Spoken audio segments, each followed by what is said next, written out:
ఇది మహిషాక్షి గుగ్గిలం. తమిళనాడు ప్రాంతం, శ్రీలంక ప్రాంతాల్లో ఎక్కువ ఉంటుంది.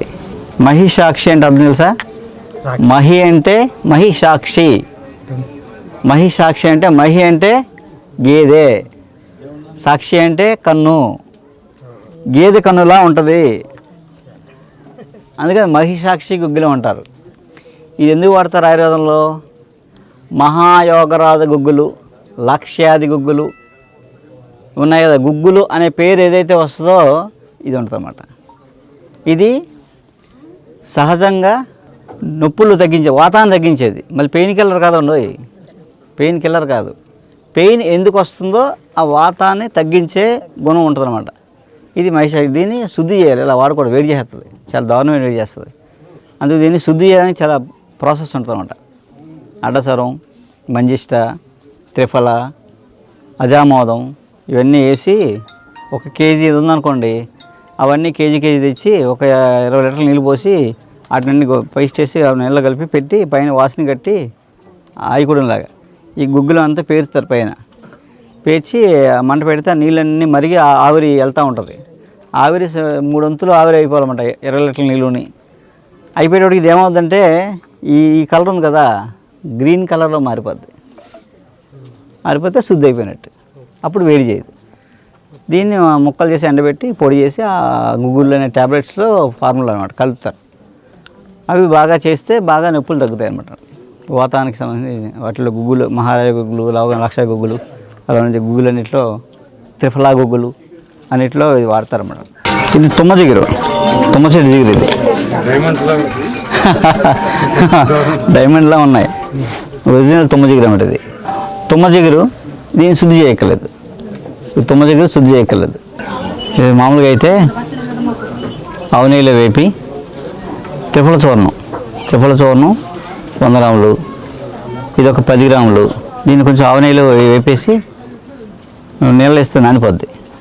దీన్ని తీసుకెళ్ళి త్రిఫల చూర్ణం వేసేసి నానిపోయి గమ్ము జ్యూస్లో తయారవుద్ది. ఈ జ్యూస్ త్రిఫల చూర్ణం వేసి కలిపేసి మాత్ర చేసేయడమే, నూరేసి చేసి మాత్ర రోజుకి ఒకటి, పొద్దున్న రోజు నైట్ 1 ట్యాబ్లెట్ వేసుకుంటే మోకాల మధ్యలో గమ్ము ఫామ్ అవుతుంది, నొప్పులు తగ్గుతాయి, ఫ్రీ మోషన్ అవుతుంది. అలా తుమ్మ జిగురు అని చెప్పాను నేను. మీరు బజార్లో కొనుక్కుని అమెజాన్లో ఆర్డర్ పెడితే ఏదో చెత్త పంపిస్తాడు, ఆడికి తలాదాక తెలియదు. అడిగి మీరు ఏదో మసిపూసి అమ్మేది ఆడికి తెలుసు, ఆ డబ్బులు కావాలి అడిగి. మీకు తుమ్మ చెట్టు దగ్గరికి వెళ్తే దొరుకుతుంది. మీరు తుమ్మ చెట్టు దగ్గరికి వెళ్తే మొదల్లో బ్లాక్ ఉంటుంది, కొస్స వచ్చేదంతా తెల్లగా వస్తుంది. ఆ తెల్లది మంచిది, అది ప్యూరిఫై చేయక్కల్లా. ఆ తెల్లది తెచ్చుకుంటే ఏమైంది అయిపోతుంది.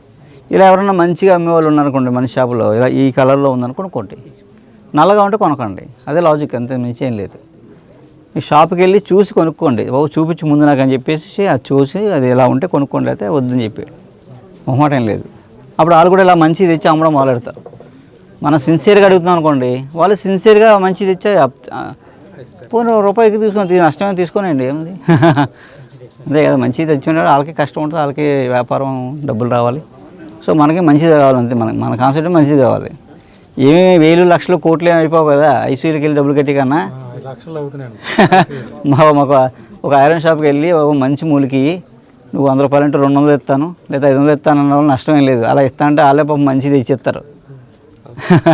వాళ్ళకి ఎంకరేజ్మెంట్ ఉంటుంది, వాళ్ళు మంచి కలెక్ట్ చేసి తెచ్చి పెడతారు. ఎవరైతే పండిస్తున్నాడో ఎవరైతే తయారు చేస్తున్నాడో వాడికి వీళ్ళు కొంచెం ఎక్కువ డబ్బులు ఇస్తారు. అలా అన్నమాట. ఇదంతా చైన్ లింక్. చిన్న మన థాట్ ప్రాసెస్ మారితే ఎంతమందికో ఉపయోగం. రఘువరన్ గారికి నమస్కారం అండి. మా ఊరు పశ్చిమ గోదావరి జిల్లా పాలకొల్లు మండలం ఉల్లంపూరు గ్రామం నుంచి వచ్చామండి రఘువరన్ గారి హాస్పిటల్కి. ఆయన చెప్పిన చిన్న చిట్కా 2 సంవత్సరాల క్రితం నేను వాడాను. ఆయనకి ఇక్కడికి రాకుండానే ఆయన చిట్కా వాడడం వల్ల నాకు 2 సంవత్సరాల ముందు ఫస్ట్ స్టేజ్లో ఉన్న క్యాన్సర్ 3rd స్టేజ్ 4th స్టేజ్కి వచ్చేసే స్థితిలోని కూడా ఆయన చెప్పిన ఒక్క చిట్కా వాడాను. ఆ మందుల వల్ల నాకు అన్నీ తగ్గినాయండి పూర్తిగా. ఇప్పుడు నాకు ప్రాణభిక్ష అంతా ఆయన పెట్టిన భిక్షే. ఆయనకి నమస్కారం. మా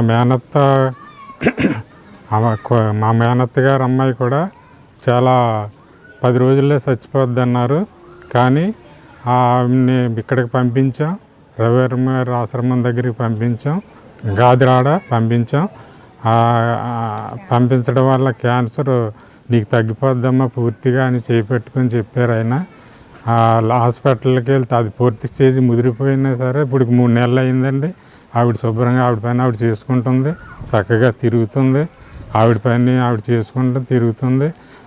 ఇంకా ఏమన్నా పనులు కూడా చేసుకుంటుంది. ఆవిడకి మాత్రం అప్పుడే 3 నెలలు అయిందండి, ఏమీ లేదు. మళ్ళీ స్కాన్ చేయించుకుంది, బాగానే ఉందని చెప్పారు డాక్టర్లు కూడా. నా రవివర్మ గారికి కృతజ్ఞతలు తెలుపుకుంటున్నామండి.